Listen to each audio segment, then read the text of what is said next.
So with Bella snoring away in the background, so when Taylor Swift and Travis confirmed they were dating, the singer's fans were convinced she had found the one.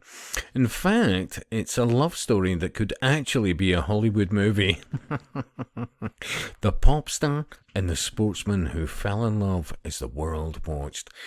Journalism these days. Seriously, they're just all activists, aren't they? Seriously. But today, well, let's call him Travis.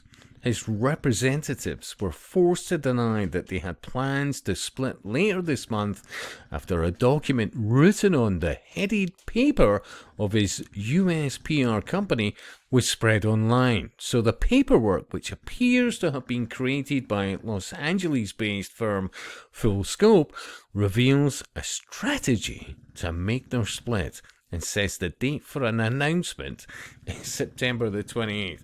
Now, I jokingly say, should we consult the satanic calendar? But, anyway. So it also outlines a supposed plan to release an official statement at the end of the month, 3 days post-breakup, to allow the initial media frenzy to settle and ensure clarity. It adds that the announcement will be gracious, respectful, and stress mutual respect. So laying out what the statement would say, they write, example, Travis and Taylor have decided to part the ways after careful consideration. They both value and respect each other's personal lives and appreciate your respect for privacy during this time. Now, just remember, right, this individual, Taylor, right? Yeah. Not only approved by most Western states, but absolutely promoted as, well, the youth's go-to as inspirational.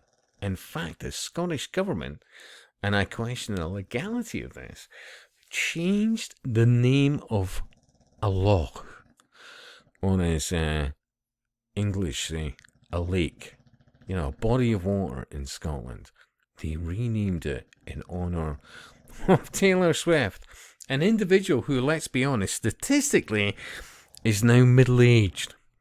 Let's not kid ourselves, even though her core, the focus, her core demographics, the people who buy her songs, tunes, whatever else, are quite young. This is an individual who is now into middle age and has quite, well, would it be cruel to say, body count when it comes to relationships, and spends an enough amount of time to then be inspired to do at least one or two albums, of which she makes out like a bandit, to, well, not exactly inspire her, her followers, her fans, to, well, embrace, for example, family life. While you're young enough, have those children, and by the way, when you've had those children quite young, you've had the physicality, the mentality, the alertness, the inspiration, and a great other half who bonds with you, what humanity used to know for thousands of years as the norm. Yeah.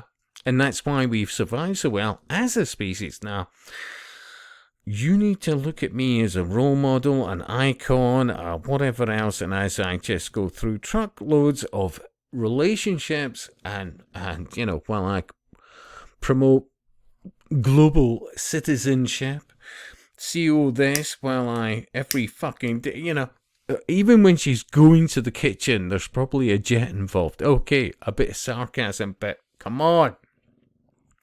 Inspirational? Really? Seriously?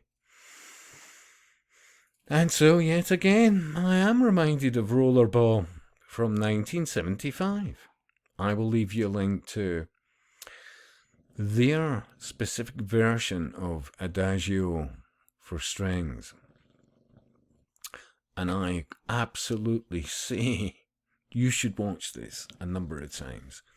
No matter what age, what generation, and look around you and you will realize this is what you're seeing. This, the destruction of humanity, replaced by corporations and the soulless, because that's what corporations are. They are the soulless. You see, they have the rights of an individual as a corporation, but nothing about the morality. And because of the corporation, few people get dragged in front of anything who truly were out for destroying humanity. It's always under a corporate guise. And I'll speak to you soon.